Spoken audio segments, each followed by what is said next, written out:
देखा दिया प्यार का रंग चल के निखर जाता है। गई गया दीवानों के याद इस जमाने का सजमाऊ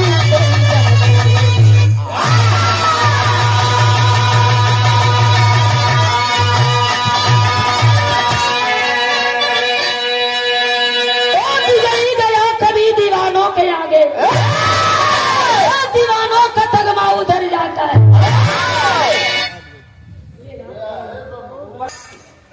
दीवाना मस्ताना परवाना और उसी में एक बेगाना उसी में भाग जाना। किसके साथ? अरे किसके साथ बताएं? जाने दीजिए। जब जब प्यार के रंग चढ़ेला तो लोग बतावेला कि जब प्यार एकदम उफान मारेला तो काया बना का पराया कोई लौटेला ना सुने में आवेला प्यार आन्हर होला। बाकी हम देखले बानी कि प्यार बहिरो होला। नेबू बाबा लगा था सूत गई का प्यारे में बहिरो को सूत गल। ए भैया प्यार में पागल एक आशिक अपने मासूका की चाहत में अपने मासूका के प्यार में चलल हो पावे खातिर इजहार करो प्यार करो फिर ब्याह का डोली में बैठा के लेके आई। मन में बड़ी अरमान है बड़ी सपना है बहाना कौनो ना हो वो आशिक के पल्ले। अरे वाह कोई संगतिया भी ना हो जो वो करे काम के आसान करे। अच्छा जब कोई से कोई का प्यार हो जाला तो वो घरी बहकावे वाला का बात बड़ी निक लगेगा समझावे वाला का बात बड़ी बाबू लगेगा। मन ही समझैया कि काम ठीक ना है बाबू छोड़ दे तो उससे बोलन बन गए। तो चुप रहा मर्दवा तो नहीं। और वही अगर कोई कही कि चल तो आगे आगे पीछे पीछे वही ना कौन का करी रे तो बुझा कि वो सबसे खास भले धरवाई के पिटवा दे। आशिक अपने महबूबा के चाहत में अपने प्यार के पावे खातिर चलल हुआ। एक लाइन बिरहा में गजल के भाव भैया।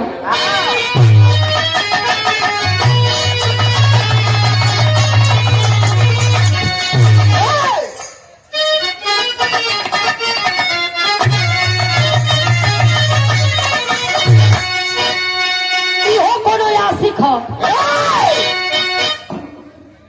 जलत हुआ एकदम सस्ता आशिक कम दाम वाला।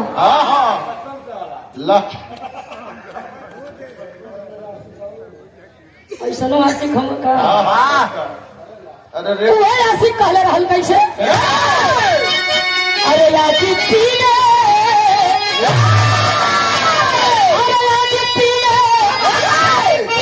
होती है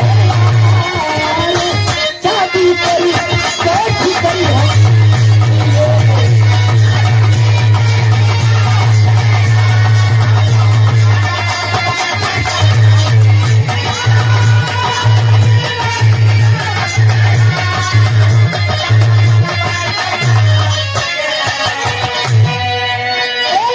भाव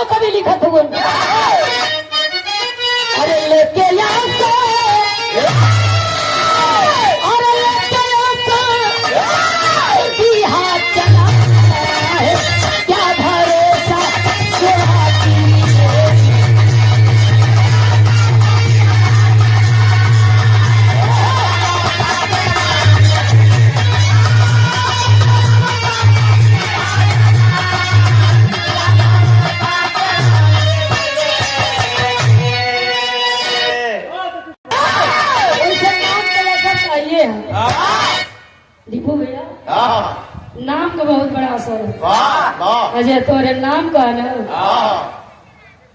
बुझा की अरे बेर नमः का व्यवस्था न कूलो चलो हो यार कैसे कैसे अरे हाथ चला है भरोसा से माफी मिलेगी अरे जिसकी सांसों का हर पल विदा है क्या पता जीवन साथी बनेगी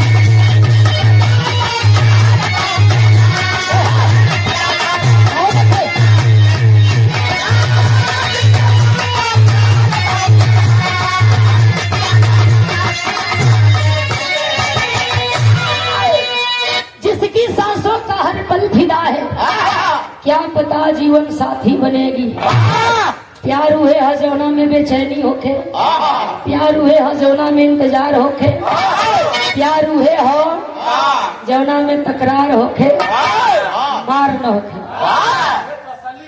असली प्यार हो मरिए वाला चलो लोगन अपने महबूबा के चाहत में आगे आगे आशिक और पीछे पीछे वाह दो चार जने और एक जनी वही के रथुआन एक जनी गढ़ुआन अरे वाह दूगो सारे कौन हम तू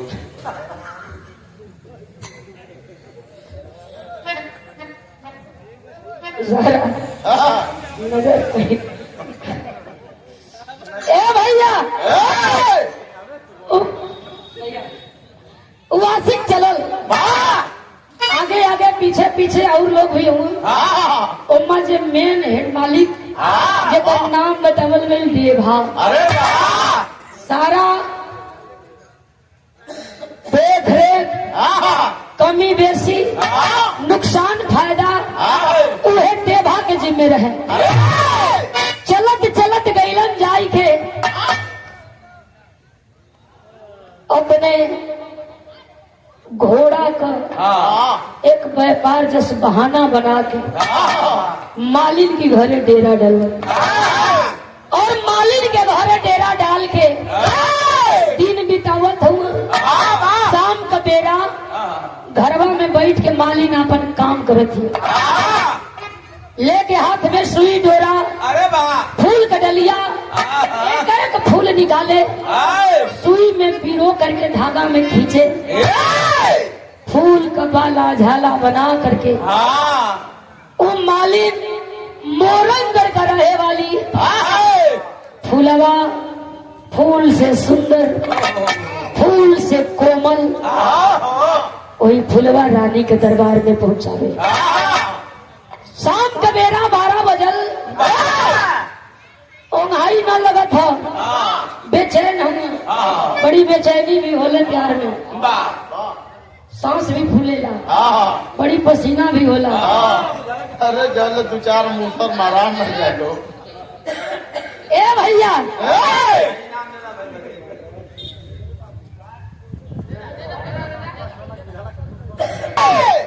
वही मालिन के पजरे जाके बैठे हुए और जाई के उधर वही मालिन से पूछे लगलन कहो 12 बजे था और 12 बजे रात को इस सुई डोरा लेके फूल का डलिया लेके एक एक फूल सुई में डाल के खींच के धागा में बाला झाला कमर का कंधन चूड़ा के कजरा बनावत हो के करा बदे मलिनिया कल की आई सगरी बात पूछ ले बता तो के बतौला से हमके कोनो फायदा हो उदल कलर की हो सके कि तो के कोनो फायदा हो जाए सुंदर गीत बा बिरहा में ई कोनो दुल्हन कले रहल अरे मन करे सिलवटी पर लोढ़ा से अरे कुछ दी जवानी राजा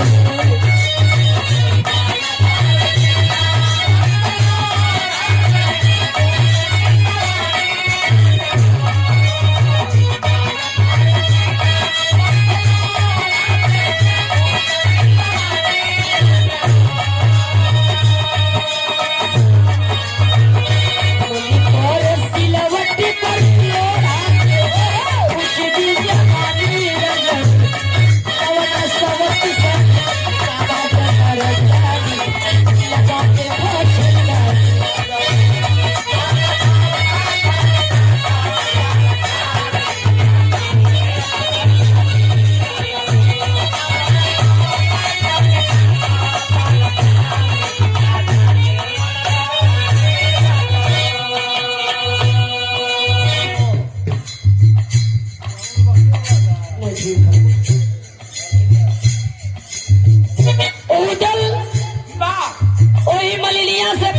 हुवन। ई फूल का बाला झाला के बनावेलू, के पहुंचावेलू, के करा बदे और कब लेके जालू। मालिन बतावे उदल से कहे कि सुनी मोरंगर करानी फुलवा बदे ई फूल का बाला झाला हम रोज बनाई ना भोर के बेला में दरबार में पहुंचाई।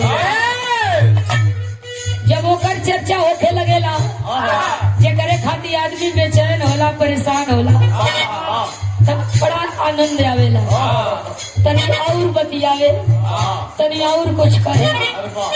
उदल घुसकत गईला, वही मलिनिया की पजरे बैठ गईला। कहला कि बदले में तोहके काम मिलेला। मलिनिया कहला रोजी रोज का नीक होला।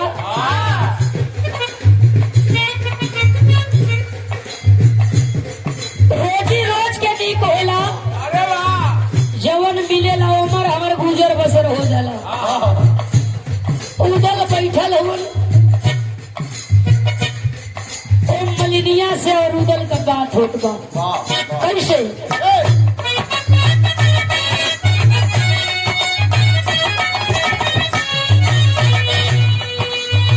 अरे सुन ले फुलवा का नाम उदल सदिया, जवनिया न माने भाई।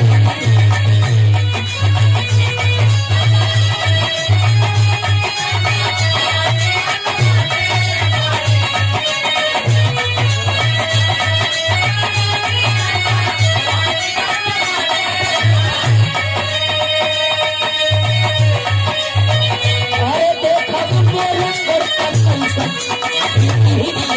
जवनिया नहीं माने।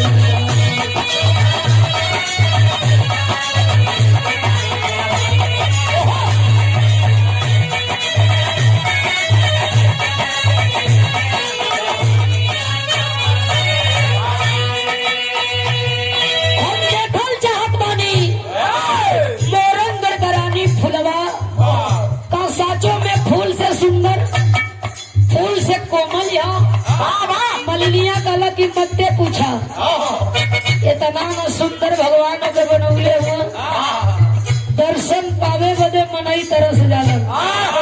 हमार भाग बड़ी चौक है, ये फूल का बाला झाला के बहाने रोज फुलवा रानी के हम देख लेला। उदल ही मलिनिया के हाथ से सुई धागा लेके फूल का डलिया लेके बैठल है। मलिनिया से कहे लगलन सुना एगो काम करा, तू जाके आज रात में आराम करा, तुम्हार काम हम कराओ। ई फूल का बाला झाला बना के हम तैयार कराओ, भोर का बेला हुई तू ले जाके दरबार में पहुंचा दिया। बनल बनावल मिल जाए तो बिगाड़े वाला के टाइम ना लगेला। जाई के मालिन सुतल हो, हाथ में सुई डोरा ले करके उदल रच रच के डलिया से माला निकालत हुआ, वही सुई में डाले, खींचे वही धागा में एक को फूल और फूल के बाद हीरा मोती रतन चढ़ावे।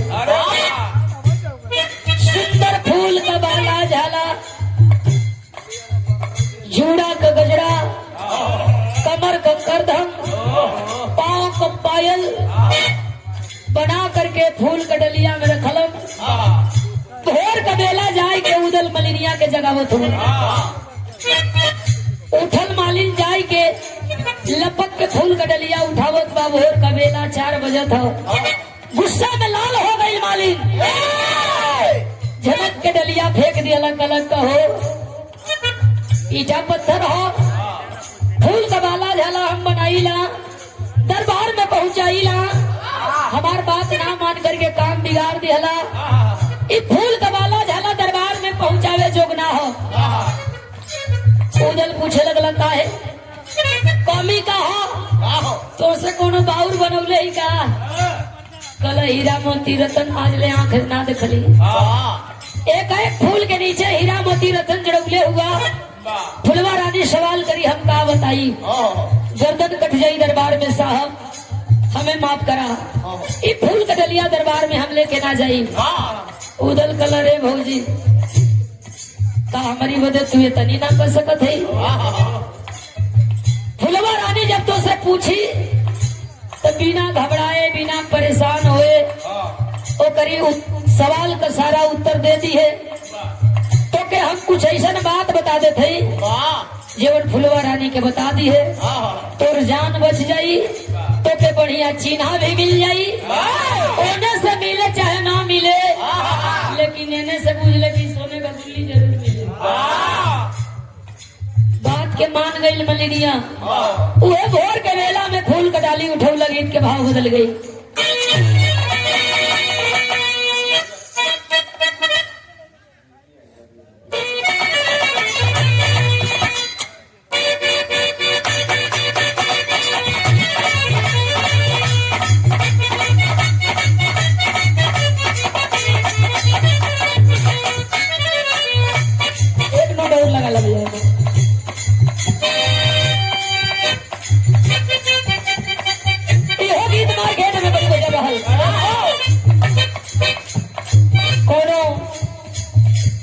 माई को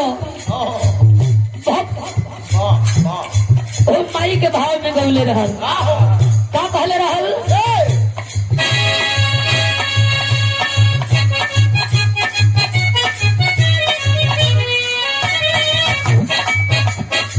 अरे निबिया के डरिया के बोलिया बनली बा उहे निबी के पतइए निबिया के डरिया के बोलिया बनली उहे निबी के पतइए।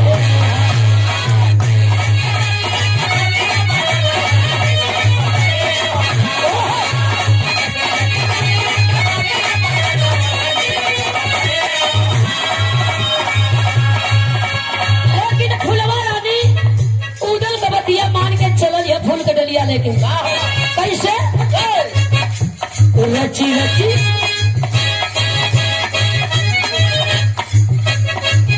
अरे चुनी चुनी हरा बनावे उदल चलिया हीरा मोती दिहाले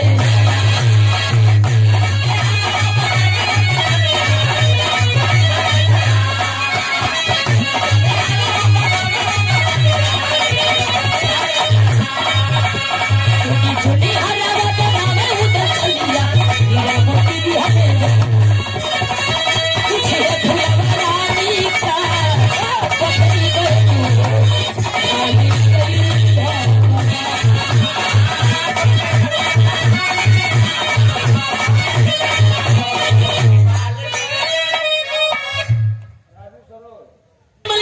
समझावत हो जब पूछे लगी एगो बात बता दी हो का कहे वही दी है मालिक वही काना गरिया आइल बात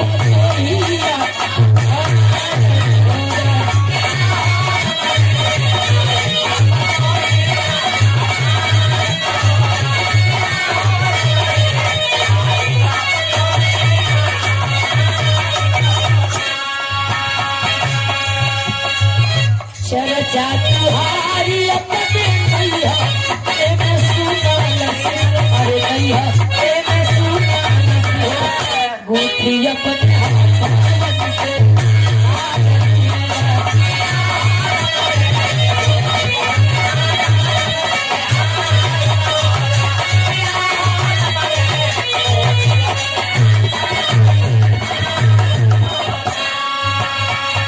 अरे बतिया के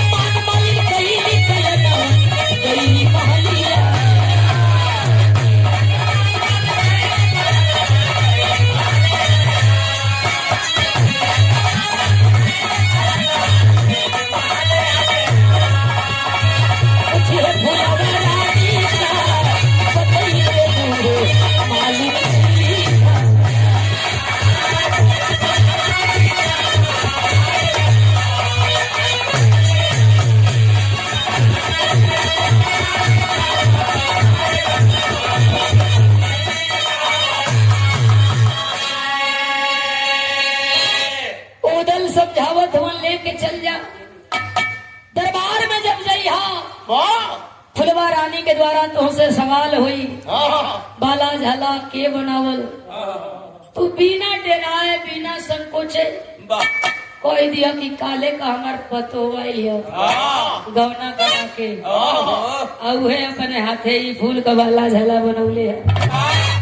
उठाए के फूल का डलिया मालिन चल दिया, मोरंगगढ़ दरबार में पहुंचल।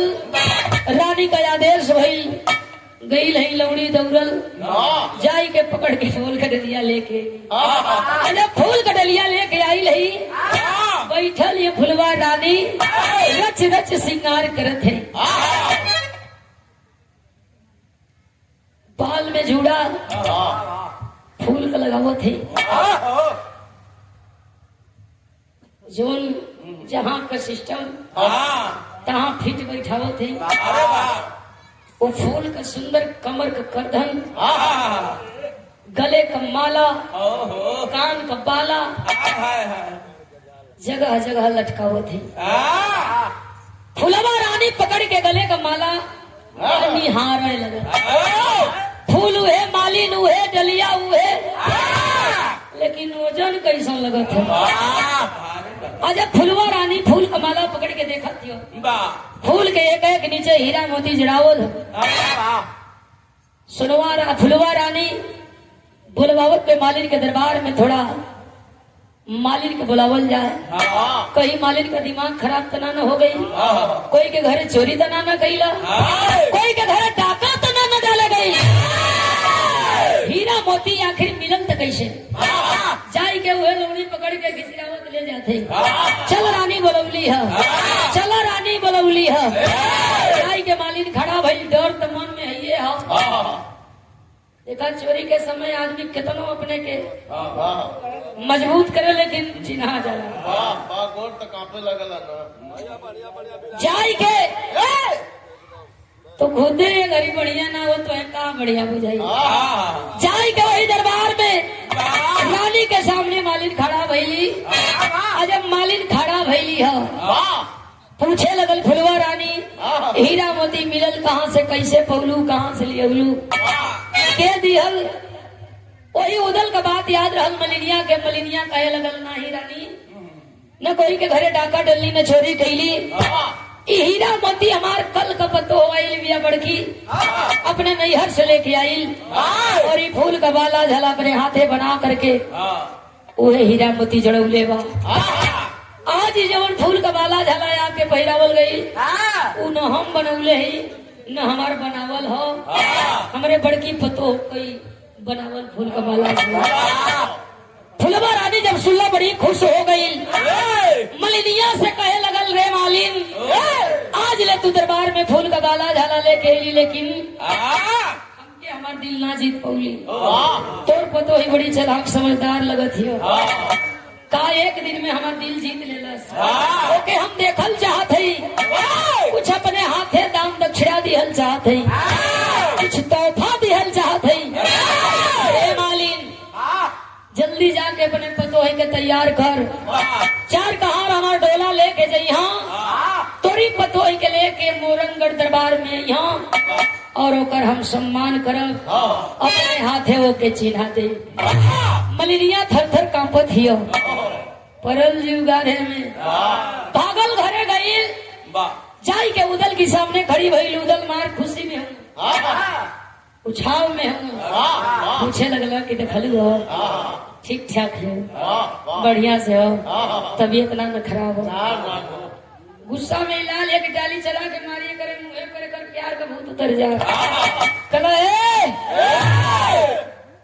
इतना तू पागल भलूंगा, इन्हें हमार जान गारे में है का भाई। मलिनिया बतावे लगल, उदल से कहला कि रानी के द्वारा 4 कहार डोला लेके आवो तुम, कौने पतोई के डोला में बैठा के भेजवे नाती, मार तो जान खतरा में डाल दिहला।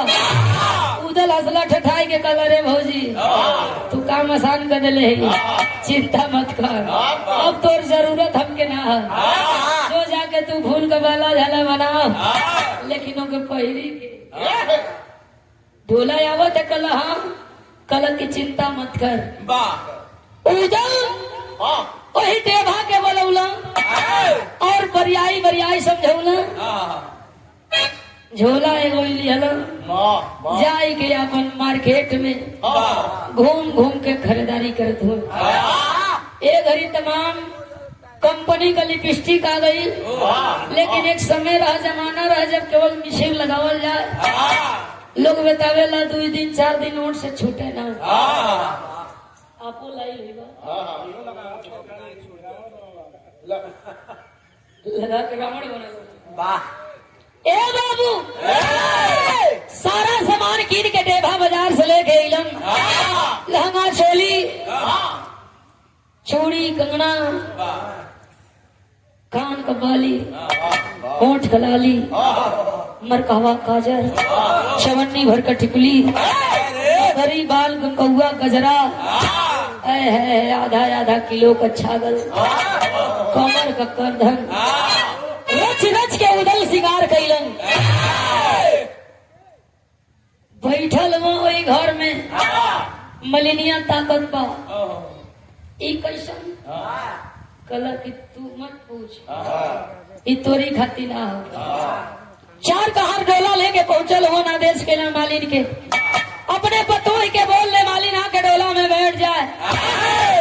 जाई के मलिनिया भर के ले आवाज लगावत में पतोहिया के। पतोही डोला आ गल, 4 कहार इंतजार करत हो। जाके डोला में बैठ जा। वही मड़ई का घर में से निकलल हुन, उदल छम छम पायल बजावत गईलन।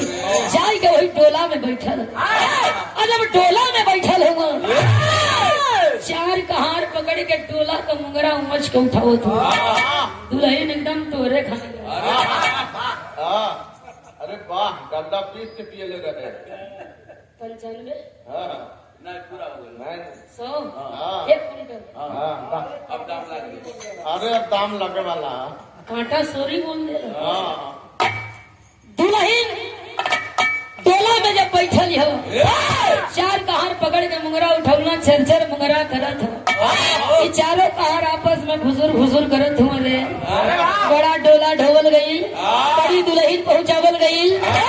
ई कौन दुल्हन यहाँ मोरंगढ़ दरबार में जात जात बुझात हमने का लाश निकल गई।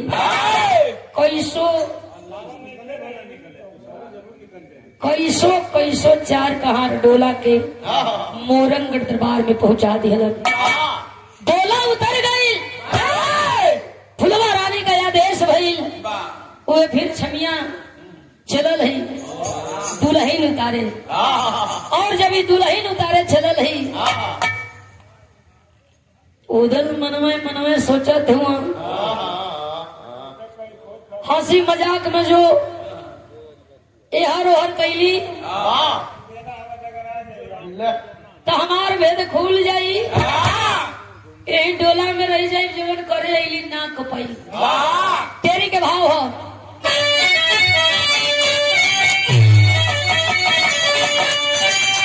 ए भैया डोला में कोई परवाना चल लिया, सदा के आंगन में ले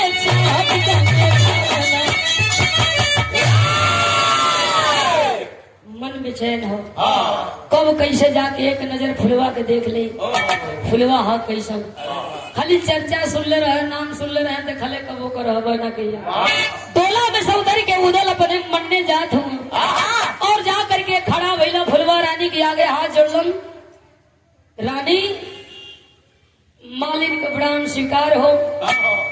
फुलवा रानी नीचे ऊपर निहारत, बारे बाप रे बाप, गजब दुल्हन बा। मलिनिया का तो भागे खुल गई। इतना सुंदर दुल्हन मालिन पा गई। 61-62 वाली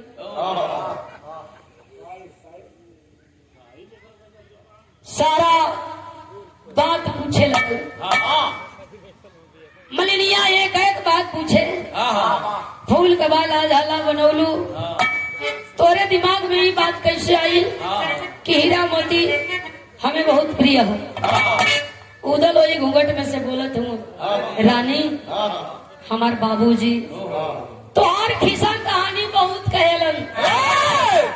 और वही खिस्सा कहानी में बाबूजी बतौले रहे कि फुलवा रानी फूल से भी कोमल सुंदर है, वाह हीरा मोती रतन जड़ेला। वाह चाहे का उनकर बैठे का व्यवस्था होखे, चाहे का उनकर सुते का व्यवस्था होखे, चाहे का उनके खाए का व्यवस्था होखे, खिस्सा कहानी के आधार पर फूल के एक एक नीचे हम हीरा मोती जड़ा दियली। कोनो गलती भई लोयो करे खाती हम क्षमा चाहते, माफी मांगते। मलिनिया के बात सुन के खुश भई फुलवा रानी कहला कि ना तोरे काम से हम बड़ा खुश हई। आवा बैठा पकड़ के भैया वाह आज फुलवा रानी बैठावत हिय ओए तई बैठत हो कि ऐठत हो, कैसो कैसो बैठल हो। बात विचार बड़ी लंबी भई, घंटा 2 घंटा बात और आए वाली ना हो। जवन आवे अपन खाए अता कर सारी ओकरी बात का खाली जवाब हाँ जवन जवन पूछे वही घूंघट के आड़ में बस एक कई हमारी बारे में क्या ख्याल हो।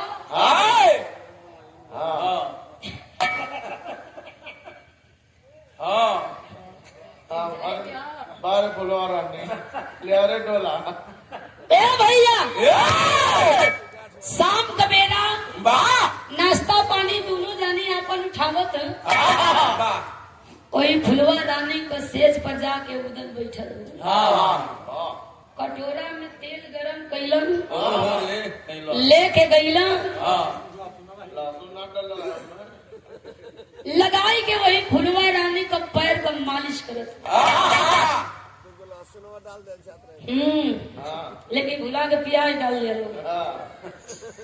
मालिश करत हूँ, पैर दबावत हूँ, हाथ दबावत हूँ, सर दबावत हूँ। बात भी होत हो। धीरे धीरे धीरे धीरे 12 बजे फुलवा रानी का आँख झपकत है। अब नहीं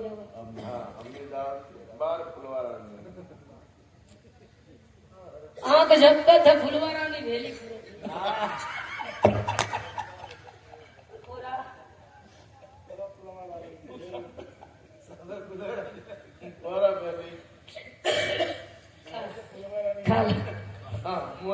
खाला बाहर में आँख आई लोग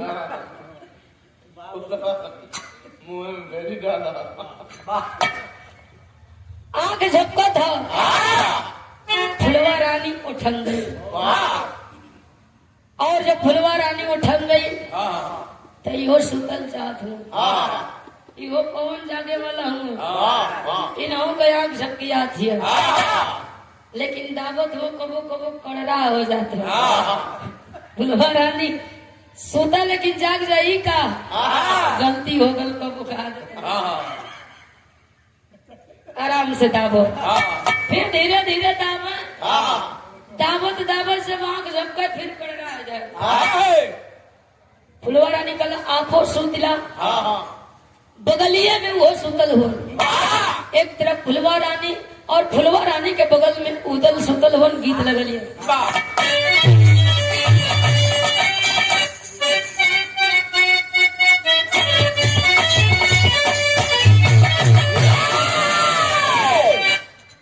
स्वर्गीय बेलचंद गुरु जी अपने जमाने में जौन गीत गौलन आज भी मशहूर बा, आज भी चर्चा में हो। रामदेव गुरु जी जौन गौलन ओहू गीत के चर्चा होत रही। का गौले रहलन? अरे पारी उमर कमल चकनिया, अरे पारी उमर कमल चकनिया, बन्ना भीजनी फूल के पनिया, भर के झूले झूलिया।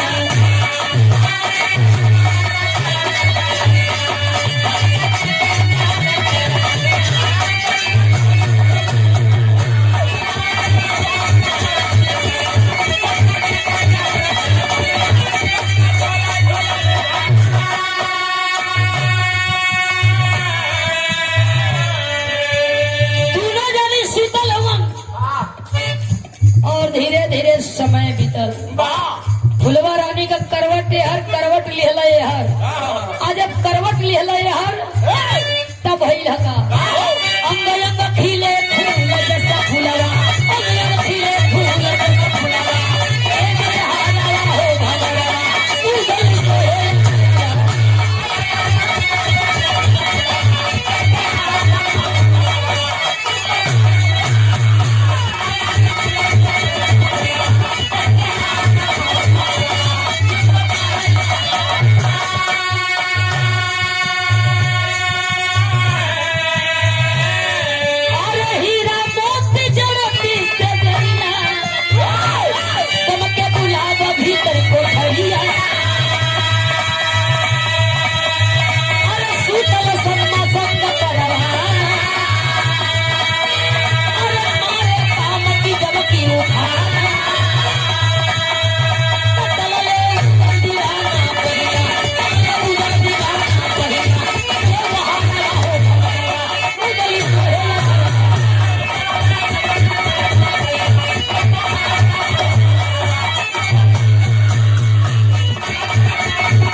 एक दूसरे के पकड़ के सुतल हो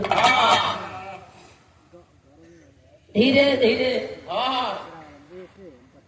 दूरी नजदीकी में हो गई।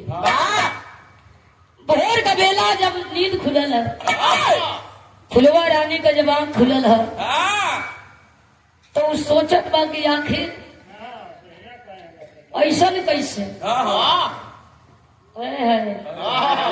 दो नाव पे पांव पसारे ऐसे कैसे वो भी प्यारा हम भी प्यारा ऐसे कैसे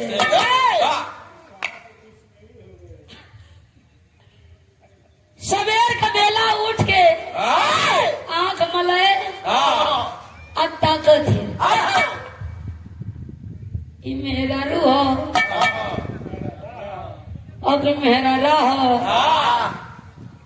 सच्चाई का है के जानल बड़ा जरूरी है।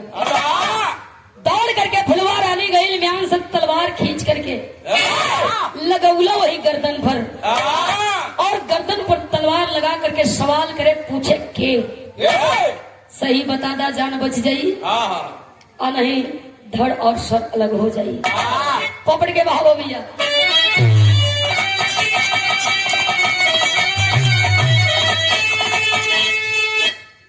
अरे मारी फुलवा खींच के कत्ता नाते गवाता भैले अरे दोगला बन के लुटला मोर नाते गवाता भैले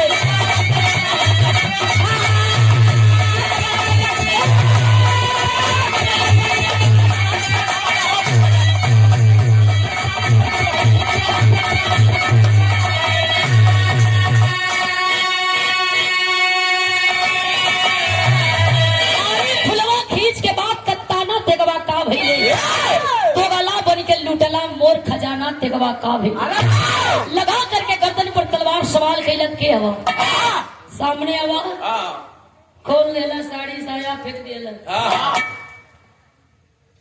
ब्लाउज साइज का तो होबे करेले अब से इहो ध्यान रखिया कि पेटीकोट भी साइज का खाली ओकर नाड़ा बड़ होला ओमे ढेर कपड़ा ना होला बस कमर के साइज का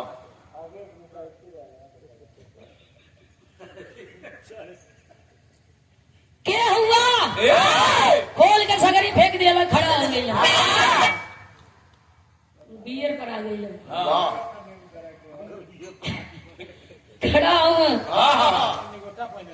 नकली बार दम बउआ गजरा उखाड़ देला कलर जरूरी लगे तो लगा दे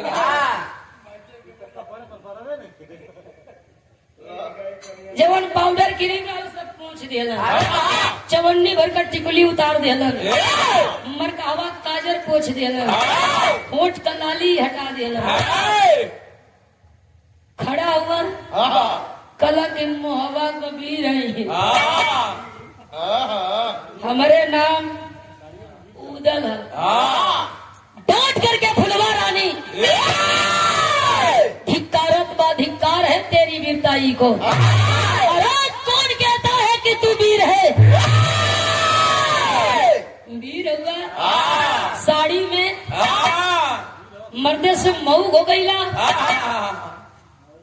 कहे कलर तो के पावे खाती कल मेहरारू बन के आगे जाती मर्द बन के आई होता तब हमरे तोरे प्यार के बीच में चार चांद लग जाए और सम्मान बढ़ जाए। लेकिन सुना सम्मान चल गई, कोई का मर्द न बने देम न मेहरारू बनो। शादी करा तो यही बना ला, यही भलाई नहीं जेल का रोटी या जीवन खाए तो। और तब तक मोरंगगढ़ का राजा के पता चल गई, पूरा दरबार घेरा गई। मोरंगगढ़ का किला सेना से घेराइल हो, जो भी है जिंदा नहीं जाना चाहिए। मलिनिया भोर का बेला में आइल अपन ढोल गडलिया लिहले उदल बोलौला कला प्यार तो से करबे करीला, तू चाहे मरवा दा चाहे तू चाह तो बच जाए। मलिनिया से को हमार संदेशा भेजवा दा। वही मलिनिया के अंडे भर रुकल हो फुलवा रानी ताकत हो। ये श्री लंठ कंठ कई लोगों को लेके चलता है, अकेले नहीं है।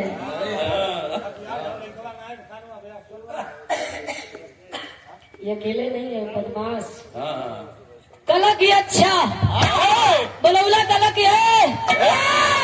इन्हें जब जगला सामने ही मुसरचंड खड़ी खड़ा हुआ, मलिनियों का पद देखी तबीयत खुल गई। आज हम हो मराई भी हो मराई गनगनाथ गई कला हमार कोनो दोष ना, हमके क्षमा करा कला सुन कौन तो ही कैले ही कहू तो जो तोरे के अंडे भाग कल हूँ दे भाग के संदेशा दे दे। मोहबा कबीर उदल घेराल हो, मोरंगगढ़ का किला घेरा गल हो, जान खतरा में जोखिम में भागल मलिनिया गई कला के जरूर जाए के वही डेबा से कला की डेबा घेरा गल में उदल पूरा किलवा घेराल सेना से। जितना जल्दी हो के चल जा, जाके मोरंगगढ़ किला पर चढ़ाई करा, अपने वीर के बचाई ला। ई बैठल बैठल एगो चिट्ठी लिख के आल्हा के भेजबो लोग, 4 लाइन आल्हा का भाव हो।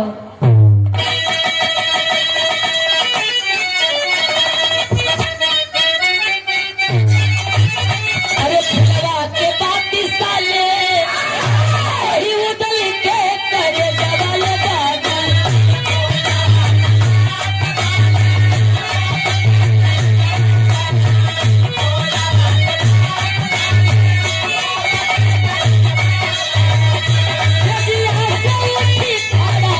Oh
हाथ कटे, कितनी सेना मराई गई इन्हन के चक्कर में निर्दोष का जान चली गई।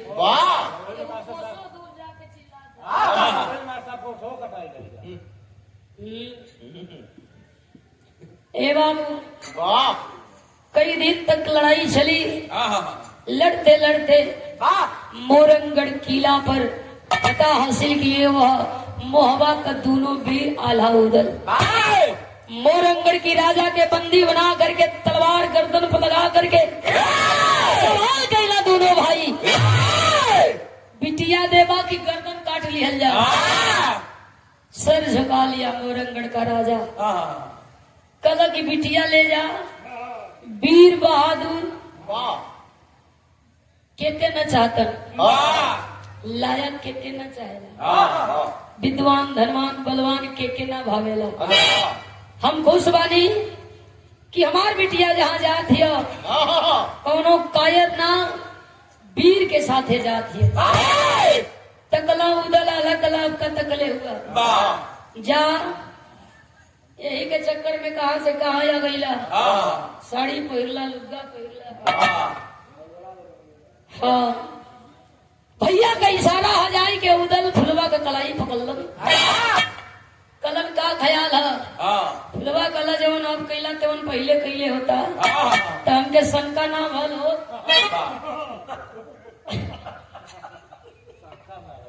हाँ लेकिन ठीक है, शंका का समाधान हो गया, कोनो दिक्कत ना। चलो चलते हैं। ले के उदल फुलवा के चलल हूँ अपन गावत बजावत। अच्छा चलते हैं।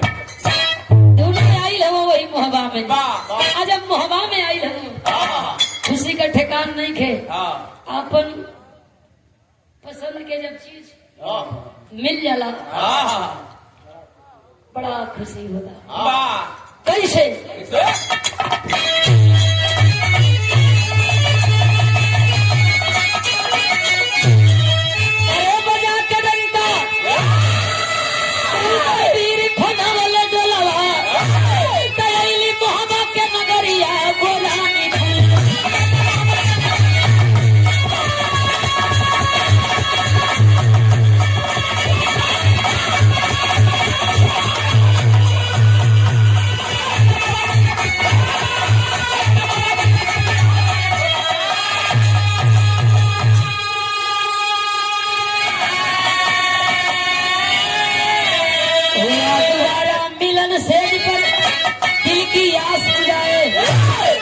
फुलवा के संग अरे उदल की भी गीत जमाना गाए, अरे गाए गाए जमाना गीतिया गाए भैया।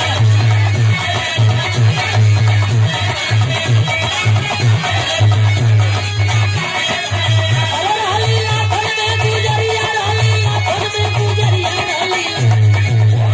हली लाखन में गुजरिया और हली फुलवा।